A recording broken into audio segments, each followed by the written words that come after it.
Hello and welcome to Crank Commentaries. As always, I'm your host, Jake Del Mastro, and as always, I'm joined by my very good friend and co-host, Keaton Byer. Hello, Keaton. Very exciting. It's a very exciting month of movies here. Yeah, really. So, at this point, you might expect us to come up with, a clever joke that is both related to this movie and funny, but, have you really been listening to this podcast? That would be inconceivable. Oh, that's good. I was wondering where you're going with that. I was gonna say quote unquote clever, but no, that it was part of the whole roundabout bit, which I am now ruining. Yeah, it's okay. I think I made it through. Yeah, that's good. So yeah, we're doing The Princess Bride today, which is awesome. Great movie. Got 8 film. Probably one of the best movies we're ever going to do, but we'll talk more about that in a bit. I mean, I feel like we've done so many movies, it's hard for me to pick at this point. Yeah, I know. I feel like only the bad movies are worth ranking. That's true. I mean, we'll get into how we're gonna rank this one in a moment. Are we gonna rank this? No, not exactly. That's not exactly what I mean. I just mean like we'll get into it. But first we have to talk more about the film that we're doing, which is The Princess Bride, which I'm sure everybody listening is probably familiar with. But if you aren't, yeah, you should watch it. You should watch it. You should stop right now. Ideally before listening to this, because we're gonna ruin it. Yeah, we're gonna ruin it for you. But yeah, as we always do, and even though we never say that we're going to, but that's kind of the whole. Well, I think we do sometimes. Like if there's a notable twist, like in Get Out. Yeah, that's true. If the whole point is that it's the twist. And also, that was a relatively new film. I feel like it matters less if you're doing a film that came out like 30 years ago. Yeah, if we're doing The Sixth Sense, I'm sorry, we're not going to ruin it for you. Yeah. It's like... What do you suppose the limit is? The time limit on ruining films? Like when? I don't know. How long ago can you how long ago is it safe to I would say 15 years. 15? That's more than I thought. Yeah. I thought you were going to say like 5. Okay. But then 15 seems fair. Anyway, that's an aside. I guess we can go into the summary. Yeah, so that's going to be a lot, I think. Good thing it is your turn today. No, it is my turn, but it'll be a cinch. Because I don't know, I've probably seen this movie like a million times. Yeah. I've seen it a bunch as well. So yeah, there you go. So without further ado, should I get the timer going? Yeah, let me know when the timer has started. All right. 3, 2, 1, go. All right. Okay. So The Princess Bride. You've got Fred Savage, and you've got Peter Falk. Peter Falk is Fred Savage's grandfather. Fred Savage is sick, and he's clearly in Chicago because of all the Chicago stuff he has around his bedroom. Anyway, Peter Falk, his grandfather, comes to read him this story, and Fred Savage is not happy about it. But Peter Falk tells him this story about Buttercup and Wesley, this farm hand and maiden who are immediately falling in the deepest, most purest of love. But because they're so, they're not very well off, Wesley goes off to seek his fortune. But his ship is captured by the dread pirate Roberts. And Wesley is, they all assume that Wesley's dead because, the fucking dread pirate Roberts, you don't come back from that. So then we skip forward a little bit and we see that Buttercup is now, she's been engaged to the prince of the land, Prince Humperdinck. Humperdinck. And this is like, she's clearly not very into it, but he's the prince. What can she do?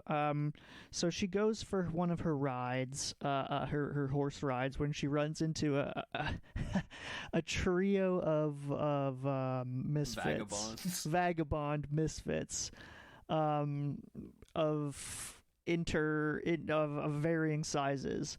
And basically they capture her, take her across the river, or take her across the sea, because they're going to try and frame Gilder.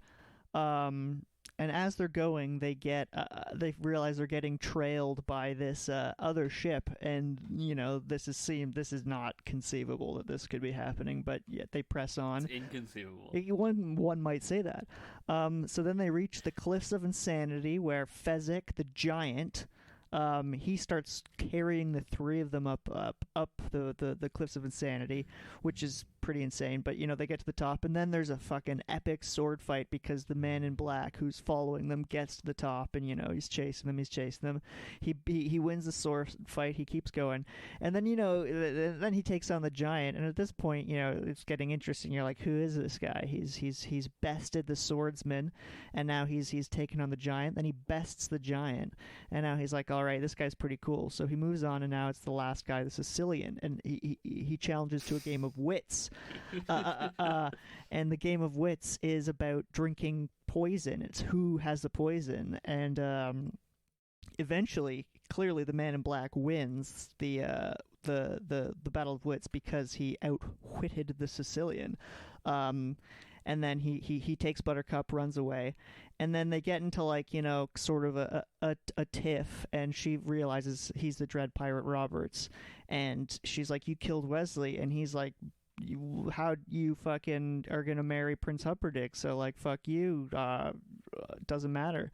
And then she pushes him down a mountain, and he goes, as you wish, and she's like, oh, it's Wesley. So she fucking falls down after him, and then she has to they have to run away from Prince Humperdinck through the fire swamp. They fucking battle a ROUS, and then they fucking get to the other side, but then fucking Christopher Guest, who has 6 fingers, fucking kidnaps them, and then takes fucking Wesley. They say they set Wesley free, but they take Wesley to the torture hole, where they take away a lot of fucking years of his life, and then Buttercup the is pit of despair. What? Pit of despair. Keep going. Pit of despair, and then fucking Wesley or Buttercup is gonna marry fucking Humperdinck, because they think Wesley's gone. But she's like, I'm not gonna marry you, and Humperdinck is like, I'll send all my ships. So then fucking he doesn't do that, though. He goes and he tries to kill fucking Wesley even further, because he's pissed off. And then Buttercup is gonna kill herself. But meanwhile, fucking Inigo and Fezzik are fucking together again, and they fucking get they get Wesley, and they get Billy Crystal's help, and then they fucking storm the castle, and they get fucking Buttercup, and they fucking kill Christopher Guest and his 6-fingered horribleness, and they fucking get away on the white horses and fucking ride off into the distance. And then we cut back to Fred Savage, who is like, fuck yeah, Peter Falk, I'm so fucking glad you're my grandpa. Come back and read me the story tomorrow, because it's dope. Fuck all right, there you go.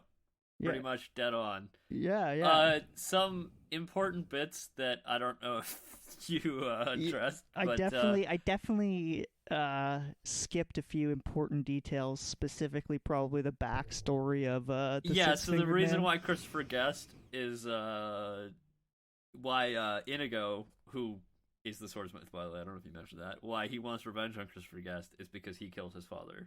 Yeah, he killed his father when he was a boy, and he scarred his cheek. My name is Inigo Montoya. You killed my father. Prepare to die. Exactly. And what else? I think that's mostly the most important thing. Yeah, that was, I think, the biggest thing. I kind of skipped over the whole, it may have been the whole fact of, the whole mostly dead bit. Oh yeah, I mean, right, because he gets killed in the pit of despair by the machine. Yeah, and then the way he comes back and bests Humperdinck isn't necessarily important. It's just that it's a good time. Well, he gets the pill from Miracle Max. Exactly, Billy Crystal fucking saves the day. Exactly, because he's fucking takes the chance to get back at Humperdinck, who fired him. Humperdinck. But yeah, I think that's a pretty decent summary of all the stuff that goes on. Yeah, and like I said, if you're here, you've seen it, so you know what happens. You better have. Go watch it. Yeah, go watch it. Like if you're if you going off of haven't. that summary, then you're Yeah, gonna have that's a rough time going forward. true. Yeah, But that's just to catch you up. exactly. But yeah, let's get into the initial thoughts. What do you think? I mean, this movie's an absolute fucking classic. So, it's just got it's got everything, man. Yeah, It's got fucking sword fighting. Yeah, It's got true love. It's got true love, It's got action.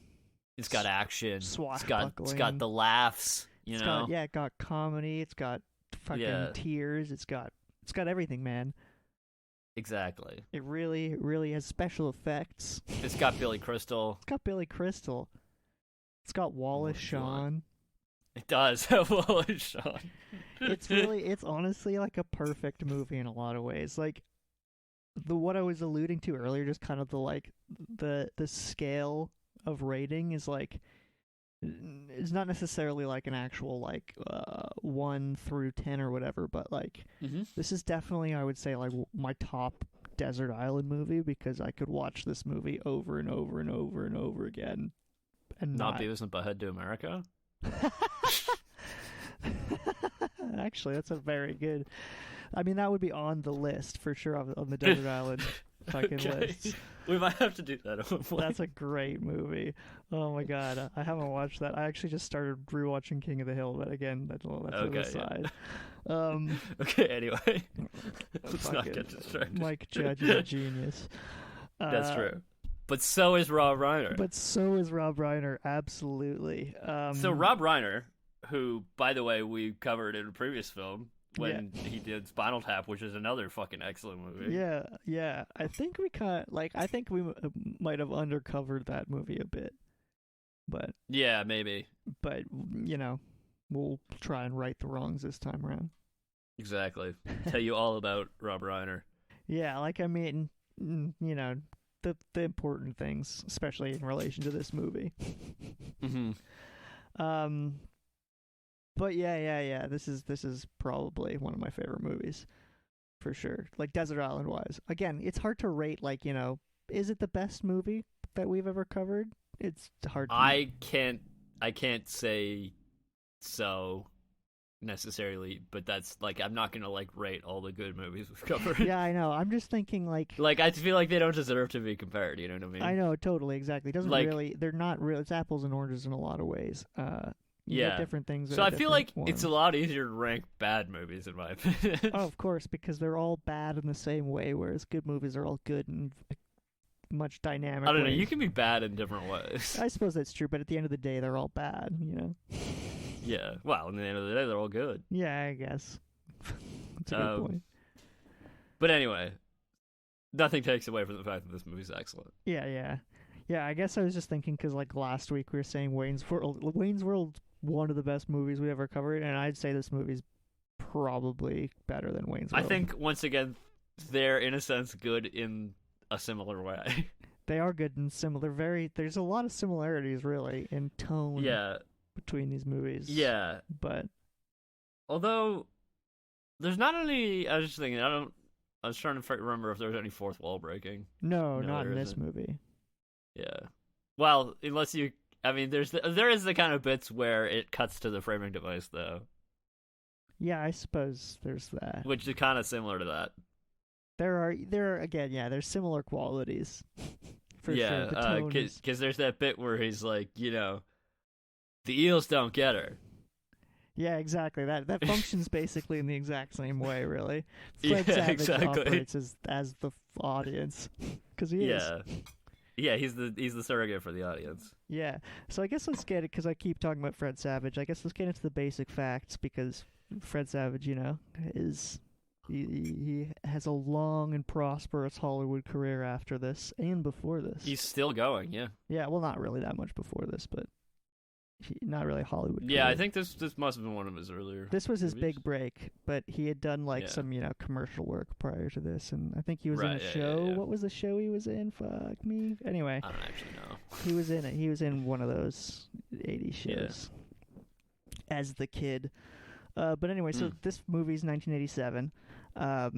Rob Reiner, as we mentioned, he's a fucking genius who is just Spinal Tap in this movie. What else can you say, right? I mean, you could go through the rest of his movies. There's some good ones there too. I know, but you just in proving that he's a genius filmmaker, you needn't go further than that. You could. Okay, so was the film you were sorry, was the TV show you were talking about The Wonder Years? Because that was after this. Oh, was it? Okay. Yeah. What was before? What was there anything before it? He was on an episode of The Twilight Zone. So not really. So this was his big break, really. Yeah, that is the 1985 Twilight Zone, not the original. Yeah. He was not born. Yeah, exactly. Now he does a lot of TV directing, mostly, right? Yeah. He's directed a lot of episodes of It's Always Sunny, especially the earlier episodes. Oh, has he? A lot of the earlier episodes, yeah. Okay. I don't know. Yeah, it's always cool, I think, when like an actor like moves on to doing direction. Yeah, especially when they're like a child actor. I mean, that's kind of the same. Rob Reiner's a similar thing. Like it's kind of exactly. Yeah, definitely. Which we'll get into in a moment, but and also when we talked about who else we talked about is what's his name? Ron Howard is like that as well. Yeah. This movie, when it came out, it was pretty moderate success. I think like pretty low, really. Like I think it made it was like $16 million and it made like 30 million back. So whatever. But right. I have a feeling that the title might have hurt it. Why? Well, just because it doesn't seem like it's a comedy. You know what I mean? Right. It doesn't really sell what it is very well. It doesn't really sell what it is very well. You know what I mean? No, it's true. I feel like I have a very vague memory. It's extremely vague, mind you, because I saw this movie like very young, but of like not thinking it was gonna be what it was. Yeah. Yeah. And I think that is totally possible. That's the point of the book and the movie, which we'll get into. That's the other thing, is it's based on a fucking book. That's the one other thing we overlooked. Book by William Goldman, absolute legend. Yeah, William Bill Goldman. Yeah. Who's let's see what his other multiple-time Academy Award winner. Yeah. Yeah, he's so much stuff fucking under his belt. He is a true fucking Oh, sorry. legend. I misspoke though. The book was not by William Goldman. It was by S. Morgenstern. Oh yeah. Sorry. Yeah. You gotta be diligent with this sort of thing. Exactly. Yeah. But yeah. Let's talk about the book, because it's based on a book, and there's not really a hell of a lot to say about the book because it bleeds into the movie, interestingly, in a really interesting way. Mm-hmm. So like the book was published in 1973, was extremely popular. Like people really connected with it, and it was kind of, as you mentioned, it was written by S. Morgenstern. Stern, yeah. Who was like, basically he's like it's like an abridged version of a fairy tale that's already been told. So that's kind of like the style of the book. Is this author adding to stuff, and it was a super popular book. The guy who wrote it, as we mentioned, the guy we were talking about, Absolute Legend, he also wrote the script for the film, which is also an extremely interesting detail, which we'll talk about more later. But because often it happens that the writers involved in kind of like adapting it, and like they're like co-credited. Yeah, but very rarely does the author of the original actually write the script. Yeah, exactly. And he's the sole. Didn't that happen in The Exorcist though? Yeah, that did happen in The Exorcist. That's true. That's true. So it's not unheard of. Yeah, but I mean, usually when that happens, I think you end up with a good result. Yeah. My point. Well, exactly. You get a film that is like accurate to the book, and this film is certainly accurate to the book. Like, Right. Which I have not read. I have to not be clear. read it either. I've skimmed the plot line, and there's basically nothing that is not covered in the film. Like, they expand upon Wow. a lot of stuff. Mhm. Like, you get some of, like, you get Fezzik's background. You kind of get, like, Yeah, that's true. We don't really get much of a background on him. exactly. We get Inigo, but Exactly. Like, you get kind of more of an idea for how that whole trio came together, I think. And there's Mhm. just like a little bit, again, it's a book, right? There's more hours Yeah. involved in getting exactly. through it. So there's more stuff, but like, again, every plot point, I was like reading through the book, I was like really expecting to find something that was left out, but like, honestly, it's almost note for note the same thing. It's just told in a slightly different way. Yeah. which is interesting. But Actually, I was just remembering we do get a tiny bit of backstory about Fezzik. what is that? With he's from Greenland. Oh yeah, And he used to be unemployed. Don't say that, Massini, please. Yeah.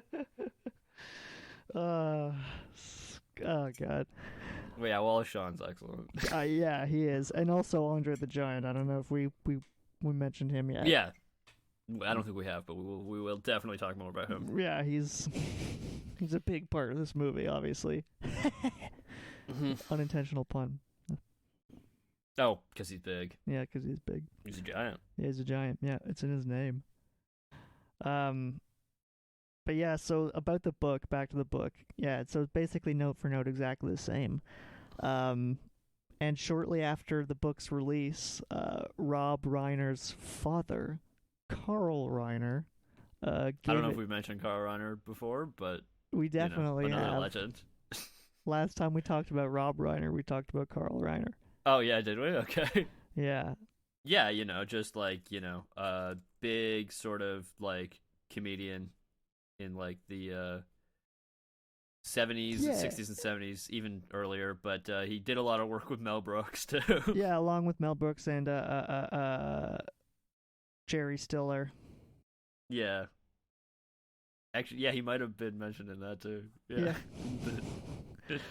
just famous, 60s comedian, 60s, 70s Yeah. comedian, Yeah. And so basically his career is kind of what kick-started Rob Reiner's career. Like we were saying, he grew up in showbiz, like Ron Howard, as we mentioned, but also Ben Stiller, as we mentioned, because I just also mentioned And Jerry we Stiller. mentioned they all kind of grew up like sort of together, right? Yeah. It's kind of funny, really. Yeah, that's true. They're all like a similar generation. Yeah. Well, I mean, their parents were all like friends and shit, right? Like, well, Yeah, which is interesting. Which is like, I wonder if they interacted at all. But Ron Howard and Rob Reiner are older a little bit than Ben Stiller, right? well, yeah, definitely. Like a decade at least. Yeah. Yeah. Anyway, so he grew up in show business. His first few roles were like on like little TV things, and I think he did some stuff in some of his father's projects, which makes sense, obviously. Of note, in 1969, he was with Steve Martin. He was Another legend. another true legend. He was Steve Martin's writing partner on the Smothers Brothers show, and they were like the youngest writers to ever be on the show, and they were a writing partner. I don't know to what extent they worked together at all, really, but they were writing partners on the Smothers Brothers show, which is known, but not by me. Yeah.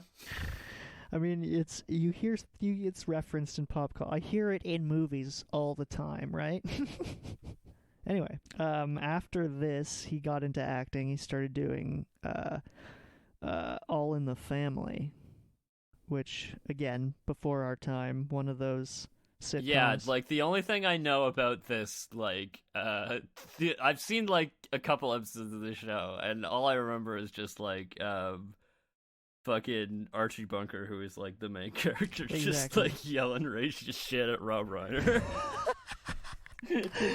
calling That's- him a Polak and shit. Yeah. That's true. And that was the #1 show on American television for 5 seasons.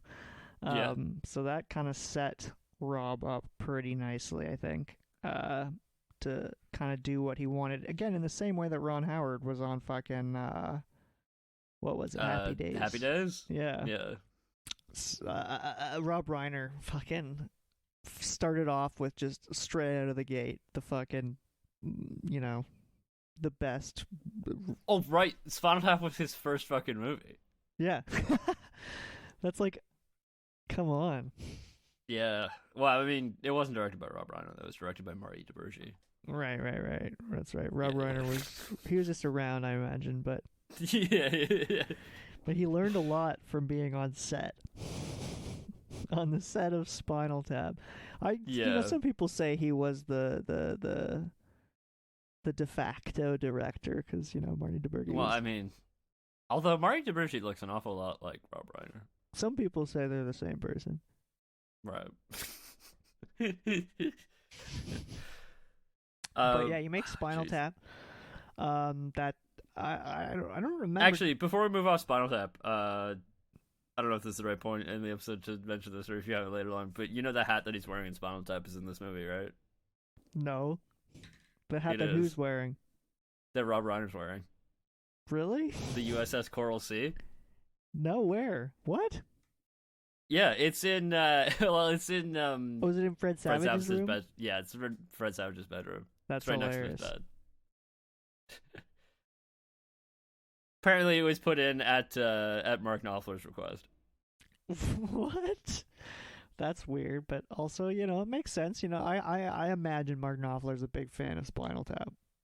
Well, we'll get into it when we talk more about him, but I think that had a lot to do with him doing this movie. Yeah, exactly. He's an interesting character. I'm excited to talk about him next week. Me too. But yeah, so Spinal Tap. Did Spinal Tap do well? I don't remember. I think it was pretty successful. But then he did one other film between Spinal Tap and then he did Stand By Me. Right. Which I always forget was him because it's obviously a slightly different tone than some of his other films. Why? Because it's well, specifically different tone than this film and Spinal Tap. I mean, he's across the board in his career, which is why, again, he's such a good, fucking artist. Yeah, absolutely. He can do so many things well. He's such a good fucking actor.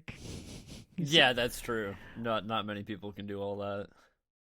He learned from the best. Right, his pure raw talent. Absolutely. Comedy talent. But yeah, so he's a huge fan of this book after his father gives it to him. And he pretty much from the start, I think, wanted to make it into a movie. I think he always this is kind of like his passion project.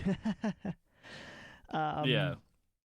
There's a great quote from him here from Variety about kind of trying to get it made that I think is great for setting up kind of the pre-production period. If you want to read that quote. Yeah, so he says that it was an impossible sell. The funny thing about it was that before I made Stand By Me, I had made Spinal Tap and The Sure Thing. I had a meeting with the executive at Paramount. She said, "We love your films. What do you want to do next?" I said, "You don't want to do what I want to do." She said, "No, that's not true. I want to do what you want to do." I said, No. You want me to do what you want to do." And she said, No. I want to do what you want to do. What is it? I said, The Princess Bride. She said, "Well, anything but that." Yeah, so apparently this fucking Studio can't go for that. no can do. No, apparently they've been approached with the idea before and they were adamantly against it. And I mean, it kind of makes sense. If you think about it, if you gave the pitch of like my plot pitch to like a movie, like a producer. Right. Well, I mean, although they knew it by name, so like, I guess maybe they read the book, but But the book was really popular. Like, it was really popular, and again, they had been approached with the idea to do it. I forget fucking what studio right. he was talking to at this point, but he definitely bounced around. But yeah. So apparently, at various points, Robert Redford had pitched the movie, or had been not pitched the movie. That's not necessarily true. These are just names of people that were like prior to Rob Reiner wanted to do it, or were attached to earlier versions of the film that never got made. So you have Robert Redford, you've got Richard Lester, you've got Francois Truffaut, who's a French New Wave director. And then you also have not Canadian Academy, but a Canadian, Academy-nominated director, Norman Jewison, who also brought the idea. But none of them apparently could sell it to the studio, so it was... Nobody except Rob Reiner. Yeah, exactly. Well, I don't even know how he... So I think eventually, basically, he just... he went to... the Spinal Tap producer Norman Lear, who had also worked in All in the Family, and he convinced him to put up the money. I think it was 20th Century Fox that distributed had the movie? it. Give me 1 second. You are correct. Yeah, sick. 20th Century Fox, and then I was just gonna grab the back of the Laserdisc here, so I assume that's where you were going. Yeah. yeah. Yeah. And I think the production companies are all just like small, probably production companies that are. Yeah. If I'm looking here, the one's owned by Norman Lear, and then the other two are Buttercup Films and The Princess Bride. Well, I mean, a lot of times it's like produced, like it's like they create the production company just for the making of the film for tax reasons. And yeah, that's clearly what they did here. So, because actually, this is if the company, basically they make the whole company as a thing, so that in case the movie doesn't do well or they go under, they can just declare bankruptcy. And then... right. We've talked about this before, haven't we? Yeah, exactly.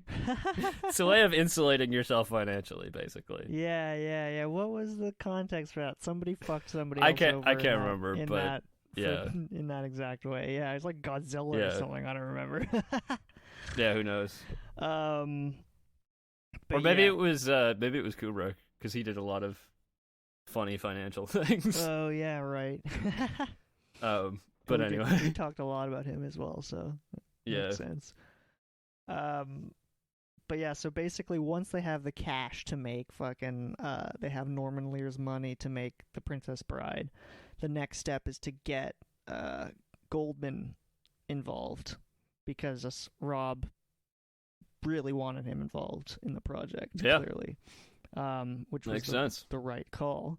I mean, also William Goldman had done a lot of scripts and stuff in Hollywood. He wasn't just a novelist. Exactly. He's an absolute legend. He would know what he was doing 100%.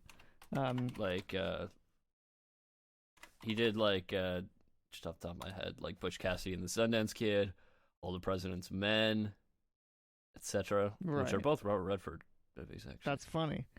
That's interesting. Yeah. So that's probably why Robert Redford wanted to do it, because he was familiar with... Yeah, that's true. I don't know. Maybe that's interesting. An interesting connection. Yeah. But yeah, so Rob obviously is a huge fan of Goldman, so he's a little bit nervous to approach him, but he does, because he needs his approval to make it. And Goldman liked his vision. Probably again, because it changes nothing. Yeah, that's true. And he clearly wanted Goldman to write it. Rob Reiner clearly wanted Goldman to write the script, because again, there's no changes, and it all just kind of he's the sole credited writer. And it seemed like it went extremely smoothly. So That's always good. They got along well. That's that's good. exactly. The visions lined up. So Yeah. I think the first thing to do after this, they started casting. They got Mandy Patinkin and Christopher Guest. Yeah. So Mandy Patinkin was Inigo Montoya. Yeah. Who was AKA the Spaniard. And his and Christopher Guest was his was the Six-Fingered Man. Yeah, his enemy. Count Rugen. Yeah. Yeah. His nemesis. His nemesis, exactly. That's the word I couldn't find. And then Carrie Ewells was Carrie Elwes. I had to look this up. Is it actually Elwes? It is Elwes, yes. Carrie Elwes. So Carrie Elwes is the first choice. He's basically totally unknown actor. I think he'd been in like one film, but this one film is what they saw, and they wanted him for whatever reason. Mm-hmm. Well, I mean, because he's the perfect man for the role. But how they saw that is again, I guess that's the genius of Rob Reiner. And apparently, Elwes had also received the book as a gift from his stepfather, and was also a pretty big fan. So similarity there between the two of them. And he was filming in Berlin at the time, so Rob Reiner flew to Berlin to visit him to have a conversation about it. Which is, it's interesting because like when you look at the two perspectives, from like Rob Reiner's perspective, it's just the way they were talking about it. There's like, yeah, he had the role from the whole time. It wasn't a fucking formal auditioning process. It was like whatever. Mm-hmm. And then you go to Ellis's perspective, and he was like, he's like, I don't even know. Actually, I have a quote from him here. Do you want to read that? Yeah, he said, I didn't think I was going to get it at all, frankly, because I was an unknown actor at the time, and it's not often that they hire unknown actors to be the lead films in Hollywood. It's very rare.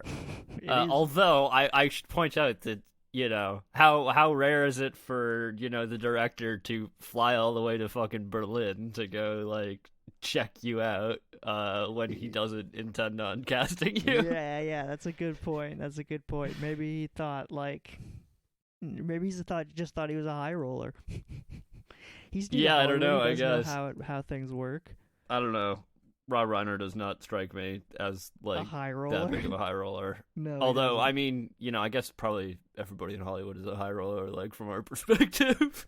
Yeah, exactly. They're all fucking millionaires. Yeah, but not everybody in Hollywood. All the successful people in Hollywood, because there are plenty of people in Hollywood that are not successful and that work for a living. The elite, the Hollywood elite. Exactly. I also read somewhere that Elwes did a Fat Albert impression.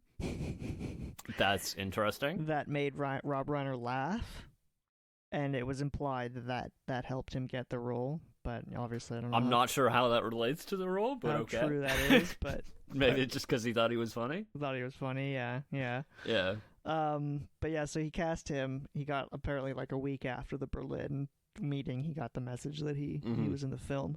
So then you have Buttercup, which was apparently a fucking huge struggle. I think the cast. Yeah, so they went through a lot of actresses. Yeah, tons. What I read. Like famous ones and unheard of ones. Like they said. Ones that were unheard of at the time and later became famous. That is true. It was because like Uma Thurman was one of them, right? Yeah. What had she been in prior to this? Yeah, good point. I'm actually thinking of the. Also, Courtney Cox was apparently approached, and she had been in that Bruce Springsteen music video, from what I recall. So there you go. At this point. She was a star. Whoopi Goldberg, Meg Ryan. Yeah. So it was, Yeah. Well, I mean, Meg Ryan. I'm almost kind of surprised she didn't get cast because she's done a lot of things with Rob Reiner. Yeah. I guess, she just wasn't right for it. I guess so. Apparently, Robin Wright, the actress who did eventually get it, apparently she had... Robin Wright, who we have mentioned before. Yes. She's been in a movie we've covered before. Yes. Do you remember what it is? No. It was Moneyball, actually. Oh, right. Is she his wife? His yeah, ex-wife? she's his ex-wife. Yeah. who's like with Spike Jones. Yeah, for whatever reason. He's just in the movie. Yeah, that's nice cameo. That's good. That's right. That's right. She's good in that movie. Yeah, she was. Yeah, also, classically a Forrest Gump. Oh yeah, well. Yeah. Yeah.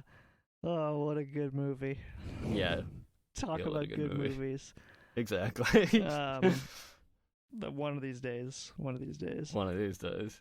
Yeah, apparently she had auditioned for one of his previous films, but was like just not quite there yet. But they kept their eye on her, and then when she finally read for this role, the casting director Jane Jenkins was like, "This is perfect. This is great. Fucking show it to Rob." Rob was like, "She's perfect. This is great."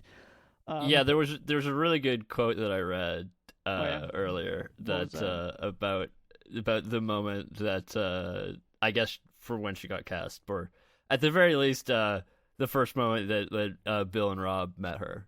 Yeah, well, what is that? Okay, so this is from Jenkins, actually.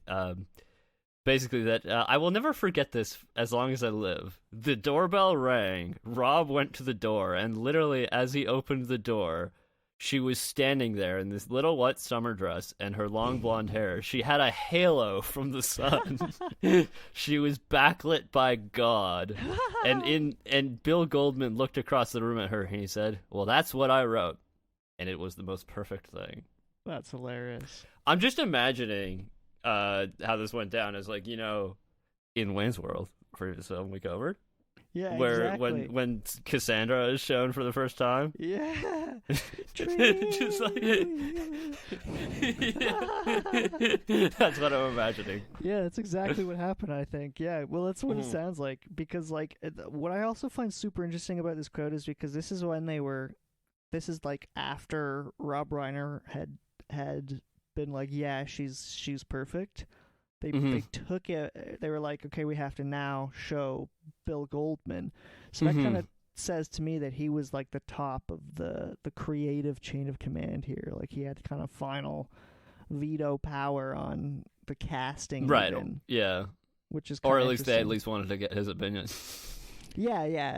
That's, I guess so, but it just kind of seems like they at least really. Yeah, I mean, Rob seemed to very much at least respect his authority on the subject matter. Yeah. Since it was his book, right? Exactly. Yeah. And I mean, I guess that's not necessarily true. Bringing back Forrest Gump, the second book is not necessarily what you would call an authoritative sequel. What, the second book of what, Forrest Gump? Yeah. Yeah, but we're not talking about Forrest Gump right now. I'm just that's a comparison. That's what?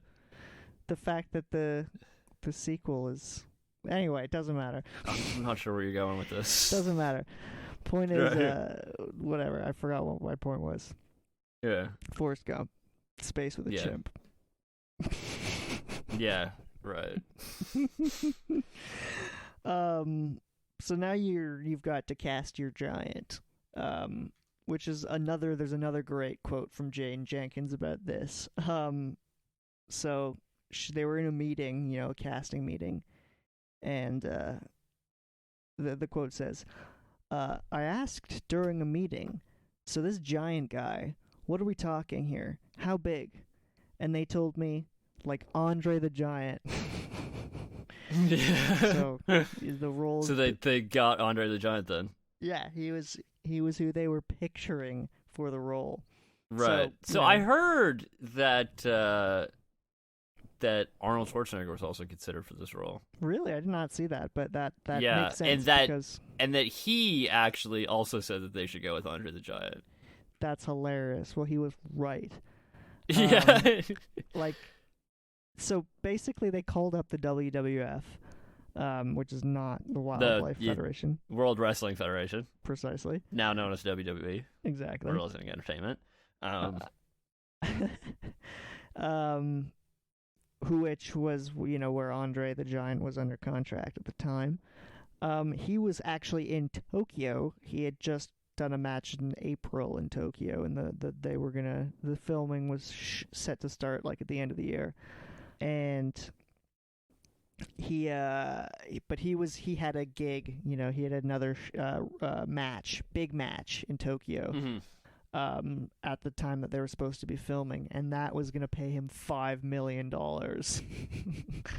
So Wow. basically, over at the WWF, they were like, "Do you have more than More $5 than million?" $5 million? Yeah. That's funny. And I think they're like, I don't think we can give Andre the Giant $5 million for this role. I just want to point out this was around the same time as They Live,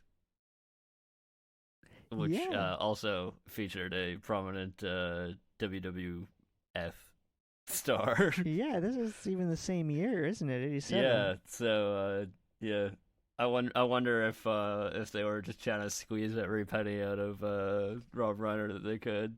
Yeah, I wouldn't be surprised. That seems to be kind of their MO a lot of the time. Well, Vince McMahon specifically.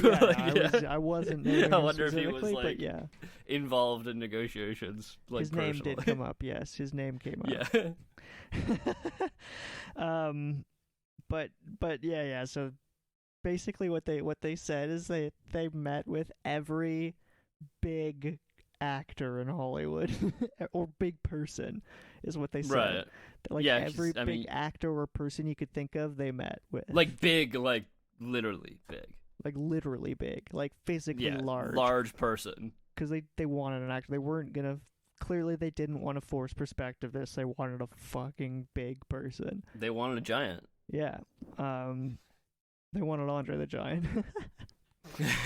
Which is why it doesn't surprise me that they met with they at least talked to Arnold. Just because he's big. Yeah, because he's a big guy. It just makes sense that they would talk to other wrestlers. Well, he wasn't a wrestler. Oh yeah, well, sorry, other big people, other muscly people. Who was on my? Oh well, Lou Ferrigno. They talked to Lou Ferrigno. He was a wrestler, right? No.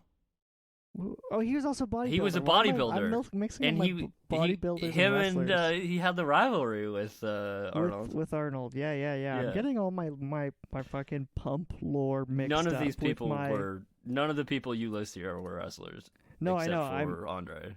I know. I'm getting my wrestler. You wrote here that they also asked Kareem Abdul-Jabbar. Yeah. Interesting. Yeah, and he was he was a big fan of the book apparently. Oh, really? Yeah. Okay. So he was interested. Yeah, that's funny. Just because he's tall. Yeah. They wanted to cast him. Because he's huge. How tall is he? Let's find out. 7'2". 7'2", that's huge. So he's taller than Andre the Giant by 2 inches. Yeah, but Andre the Giant is definitely like larger in terms of like he's listed volume. as 7'2" here. Okay. So basically the same. I mean, yeah, Andre the Giant volume. In terms of volume, like Andre is clearly larger. Clearly, look at those fucking hands. Yeah, Carl Struckian, classic giant. Classic giant. Men in Black. Been in so many things. He was in Men in Black. He was also in Twin Peaks. I believe he's been in Star Trek. Yeah, he's a guy who he definitely was. I think you used him as the I think I've used him. Yeah. As the 5 degrees. As connection. Yeah. 6 degrees. What did I say? You said 5 degrees. What's wrong with you today, Keaton? I don't know. I'm off tonight. Apparently, it's not working. I clearly didn't have my coffee. Normally, I have coffee before we record. At fucking 10 o'clock? Yeah, even when I small coffee, Jeez. but you know. Okay, yeah. Not today. So apparently Liam Neeson wanted the role? Yeah, well, Liam Neeson's a tall guy. He's 6'4". I don't know that he necessarily, like, how close this was to actually happening. Well, but, like, from what I understand, he wanted the role. I don't know if it was mutual. Yeah, exactly. Well, he met with Rob Reiner. He walked in, and Rob was basically like, "He's not a giant." Yeah. This just makes me think of that sketch that he was in on Life is Short. Do you know that? No, I'm not familiar with that. Where do you know Life is Short? It's kind of ringing a bell, but not really. It's like it's this fucking fake documentary show about who's that short guy? The guy who played one of the Ewoks in he played Willow. Oh yeah. Warwick Davis. Warwick Davis, yeah, it's about Warwick Davis, but it's basically oh yeah, right. No, I do know what you're talking about. Yes. yeah, where he goes into Ricky Gervais' office and he's like, I want to do some comedy. That's right. That's what I'm imagining. He's like, I want to be a giant. He's just like, you're a fucking terrible giant. Like he's a foot shorter than fucking. Yeah, Andre. And he's 6'4". He's huge. Yeah. Like that's insane. Like Yeah. But yeah, so I don't know what they would have done. Like, because at the last minute, fucking Andre the Giant's match in Tokyo is canceled. And they immediately, and I mean instantly, they were auditioning somebody else, and they immediately left to fly to Paris. Like somebody for that role? That's what I don't know, but right. Either way, they were in the middle of an audition. And then right, because if it was somebody else, presumably they would have been called back later. Yeah, exactly. Like, it wouldn't have been quite as painful, but, like, if it was, like, somebody auditioning for Andre, or for Fezzik, and then yeah, exactly. It's like, oh, you're not even going to watch the rest of my audition? Like, oh, sorry, Andre the Giant's available. No, we got the guy. See you later. Yeah. Yeah, so they flew to Paris, because fucking Andre the Giant just won WrestleMania 2. Like, he's a huge star right now. Wow. His star's top of the... as big as I don't have my finger on the pulse of WWF or E. That's not really my world, but as far as I understand, it's a fucking phenomenon. It's a big deal. And around that time, it was a fucking big deal. Yeah. Well, yeah, this is like mid '80s. You know, you got some very, very classic personalities in WWE. Yeah, this is fucking Hulk Hogan, Andre the Giant, Bret Hart. Those are all the ones I know. That's the best I can do. Okay. But there's more. Macho Man Randy Savage. Yeah. Yeah. Oh, and the Rowdy Roddy Piper. And Rowdy Piper, exactly. How could we forget? How could we forget? No. But yeah, so actually, this is an interesting fact. They gave him, when they first met, Rob Reiner, and couldn't understand a word Andre the Giant was saying. I mean, it's probably pretty hard to it's pretty hard to tell on the movie. Yeah, it is hard to tell. He's got a very specific accent. It's you gotta have to. He's French, right? Yeah. And he's very French. Mm-hmm. But so Rob Reiner gave Andre the Giant a tape.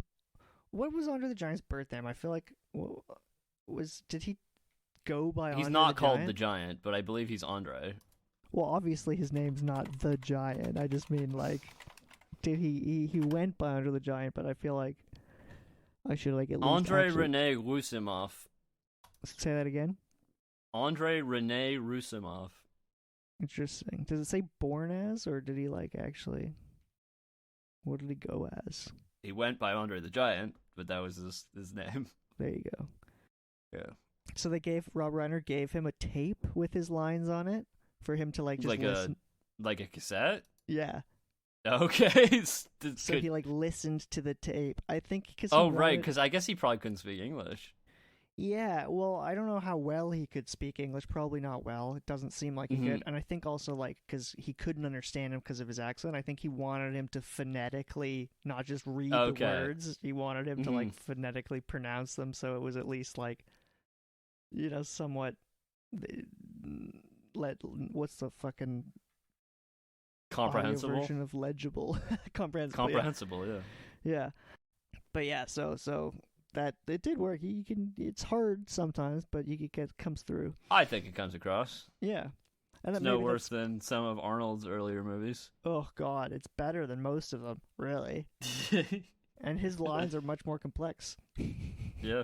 Anybody want a peanut?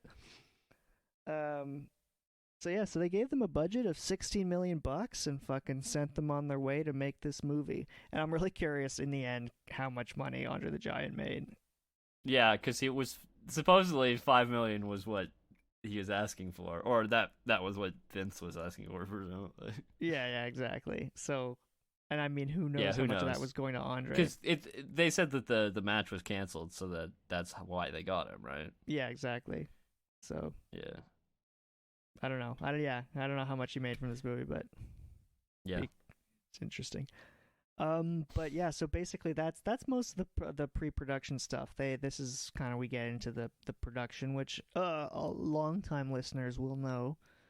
We usually talk about in the next episode. Exactly. So that's a next week's thing. But so we do have some good stuff to talk about right now. Yeah, we're not quite finished. We're not quite finished No. for the week. We got some good shit.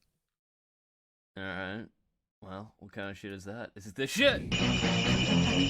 What do you hear? What's happening?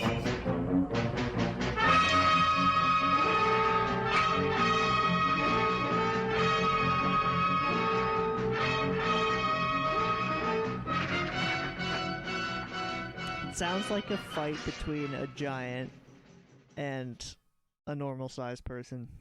Actually, there are two normal-sized people. Two normal sized people? Yeah, that's true.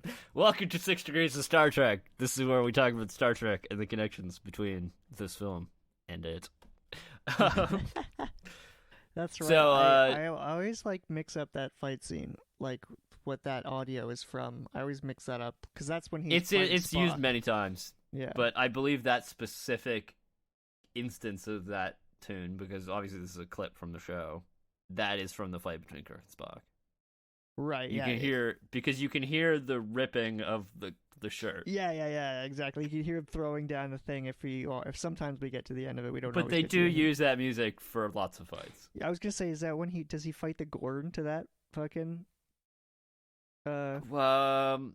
don't Anyway, it doesn't remember, matter. actually. That's a little. We'll look It into that. could very well be We'll- used in that scene. We'll check I the don't archives. recall at the moment, but anyway, I thought anyway, so you know the rules, or I hope you do, that a direct connection is if somebody is in this movie and in Star Trek, and indirect connections have several steps, which we will talk about. All roads lead to Trek. So we have some very good connections here. Yeah, Two of okay. them. Actually, I don't even need to do any research on this one. You just saw them. I picked it out. I That's just picked it awesome. out. You know. Those are the best ones. So firstly, we have who should we start with? We'll start with Wallace Shawn. Good place to start. Oh, actually, we didn't mention this when we were going over the cast, but apparently Danny DeVito was the first choice for this role. Oh yeah, I totally forgot to mention that. Yeah. I think But like they were. I thought that would be electrified. interesting. Sorry? They were electrified by Wallace Shawn's reading. So and everybody. Well, obviously he was amazing. Yeah, everybody fucking was cracking up. So they had to. But they had to- I just would have been interested to see what Danny DeVito would have done. He would have done a great job with it. There's no doubt. Yeah. It would have been good either way. but, Wallace Shawn is perfect. We have Wallace Shawn, the Grand Nagus himself, who has been in 7 episodes of Star Trek Deep Space Nine. Yes. All of them has the same role, Grand Nagus Zek, who is basically the head of state of the Ferengi Alliance, I should say. Yeah, he's top Ferengi. He's the Grand Nagus. What more is there to say? Exactly. And he's head honcho Ferengi. Yeah. And look at him. Of course he is. I know. I mean, he even his character is not that different than Vizzini. He is typecast a little bit as a result of because he's supposed to be movie. extremely clever in well, I guess Vizzini's not. Vizzini only thinks he's smart, but he's clever Grand in some Nagus, ways. Yeah, that's true. But in Star Trek Deep Space Nine, the Grand Nagus is always like playing 5-dimensional chess, like, and then like you find out what his plan is at the end. Right, yeah. Uh, The only fucking other person who is more born to be a Ferengi than Wallace Shawn is what's his name? Clint Howard. Clint Howard. They both played Ferengi. Exactly. One quick question I have for you about Vizzini. Yes. What are the 3 classic blunders? Because we learned 2 of them in the movie, but we don't know what the third one is. Yeah, well, one is So, never get involved in a land war in Asia. yeah. The other, slightly less well-known one, but is never go in with Sicilian when death is on the line. But we never learned the third classic blunder. That is true. That is true. So, I don't know. What is it? Maybe something to talk about in the truth. Maybe you should look into it. That is something I need to look into. Wow, you've just torn open a fucking conspiracy here. What is the third classic blunder? Yeah. Holy smokes.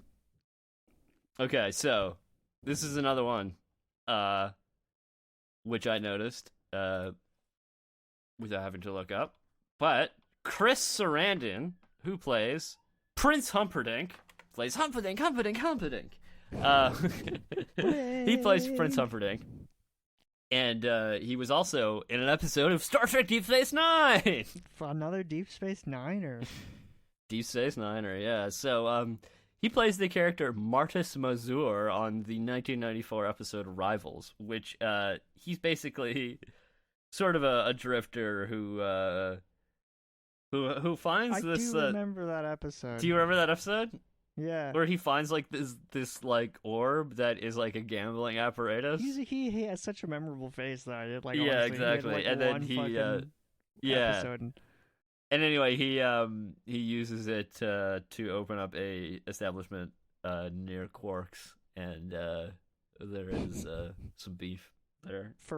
Classic Ferengi beef. No, that he's a Ferengi. Yeah, he's not a Ferengi. He's a human, I believe.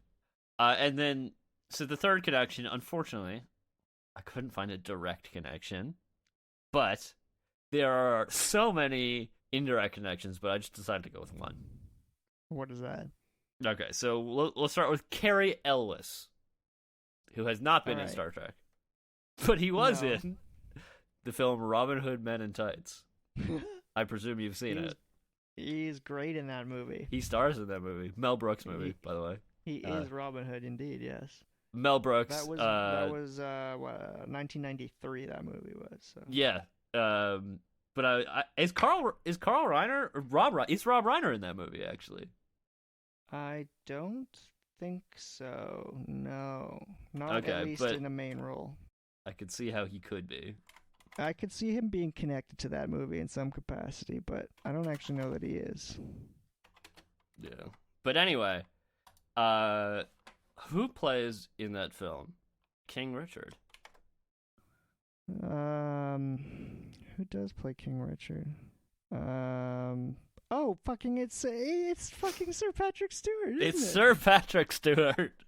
That's right, because he comes. Yeah, that's Captain Jean-Luc Picard himself. Captain Jean-Luc Picard himself. Fucking would have been a better communications officer. No, he wouldn't. I've reversed that stance after I've no, Rob Reiner's not in this movie. No. Yeah, so that's it. That's 3 connections right there. I could have gone through some other ones, but those are the ones I picked because I want to talk about Robin Hood Men in Tights. Yeah, well, classic why movie. Wouldn't you? Haven't seen that movie in a long time. Don't know how well it ages. I think I'm gonna give it a watch. Dave Chappelle's in that movie. He is at Chew. Yeah, right. Yeah, but anyway, Cary Elwes in that movie. Star of that movie, star of this movie. Exactly.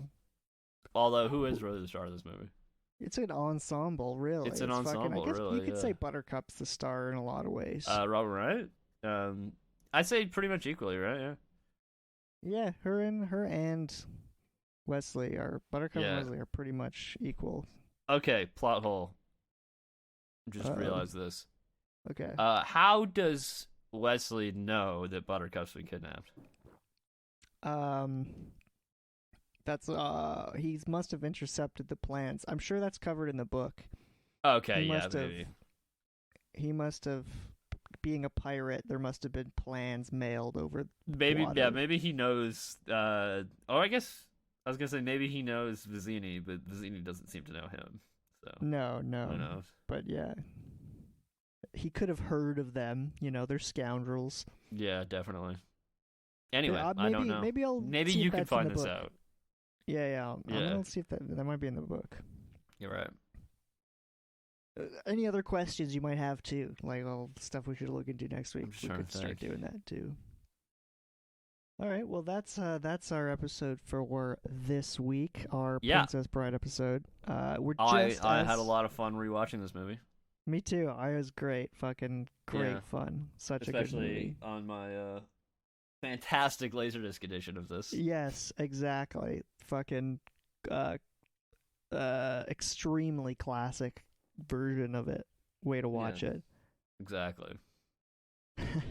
But yeah, anyway, so we will see you next week with the rest of this, with the rest of the stuff about this fantastic film, and just like to give a quick shout out to our listeners in Brazil. Wow, that's a new one. Welcome. Yeah. So next week, production, all that, and so maybe we'll get down to the bottom of some stuff. It's gonna be awesome. It's gonna be good. Now this did happen once upon a time when things were not so complex, and how he worshipped the ground she walked, and when he looked in her eyes he became obsessed.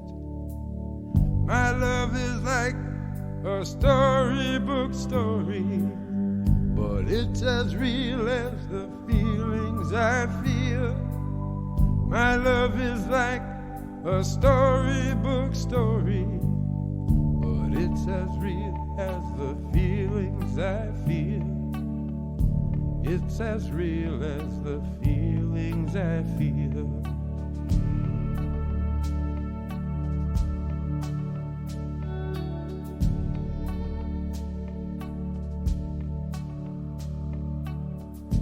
Love was stronger than the power so dark a prince could have within his keeping. His spells to weave and steal a heart.